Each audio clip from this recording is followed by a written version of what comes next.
So, today we're going to talk about something that shapes our decisions way more than we probably realize. That incredibly powerful, almost irresistible urge to just follow the crowd. We're diving deep into the bandwagon fallacy. Come on, we've all been there, right? You feel that magnetic pull, that little voice in your head saying, hey, everyone's talking about this, maybe I should be too. Well, that feeling has a name, and we're about to break down exactly what it is and how it gets a hold on us.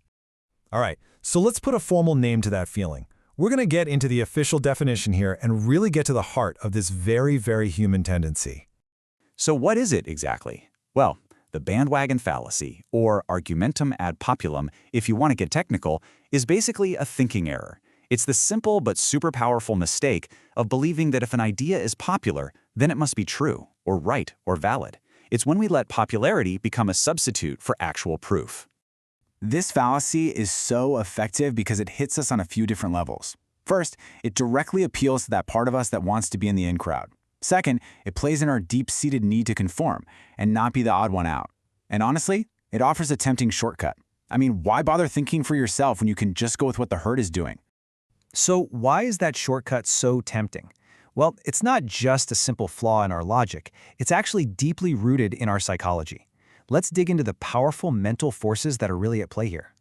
So why do we keep falling for it? Well, it's practically baked into our DNA. For our ancestors, sticking with the tribe literally meant survival, so we are wired to want to conform. Then there's that terrifying fear of missing out, hello FOMO. We also tend to assume that if a ton of people are doing something, they must know something we don't. And hey, let's be real, it's just plain easier than doing all that mental heavy lifting ourselves. And look, this isn't just some abstract concept you read about in a textbook. Once you know what to look for, I promise you are going to see the bandwagon fallacy everywhere. So let's check out some real-world examples. And trust me, this is not a new phenomenon. Think about the Dutch tulip mania back in the 1600s, where people were literally trading their homes for a single tulip bulb just because everyone else was. Or the dot-com bubble in the late 90s. History is absolutely littered with examples of entire crowds getting swept up in the hype. Okay, let's start with a place where this fallacy is basically a professional tool. Marketing. Advertisers are absolute masters at making you feel like you need to join the crowd. You've seen this a million times, right? It's a classic marketing trick. They're using what's called social proof to create a sense of trust and, more importantly, urgency. The message they're sending is crystal clear. Look, if millions of people are buying this, it has to be good, and you're the one missing out if you don't. Now, the stakes get even higher when we look at the political arena. This is where the perception of popularity can actually become a self-fulfilling prophecy. This line right here, it's the bandwagon effect in its purest political form.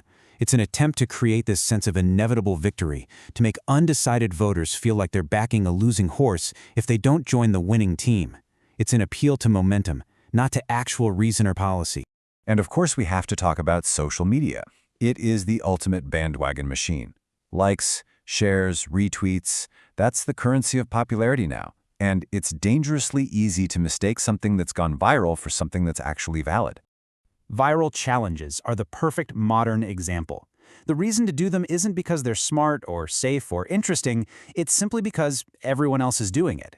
It's a feedback loop of pure popularity, fueled by our collective fear of being left out of the conversation. Okay, so it's pretty clear this is a huge deal. We see it everywhere. The big question is, what do we do about it? How do we fight back? How do we strengthen our own critical thinking and actually resist that powerful pull of the crowd? So how do we do it? It really comes down to building a few key mental habits. First, just pause. Evaluate ideas on their own merits, not just because they're trendy. Second, always ask why. Why is this thing popular? Is there a good reason, or is it just hype? Third, in group settings, don't be afraid to be the one who offers a different perspective.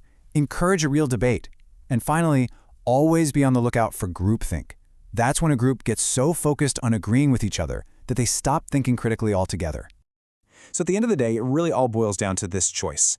The bandwagon is always there. It's waiting, it's easy, it's comfortable. But real clarity and honestly better decisions come when you're the one who decides to pause, to question, and to take the wheel for yourself. So what's it going to be?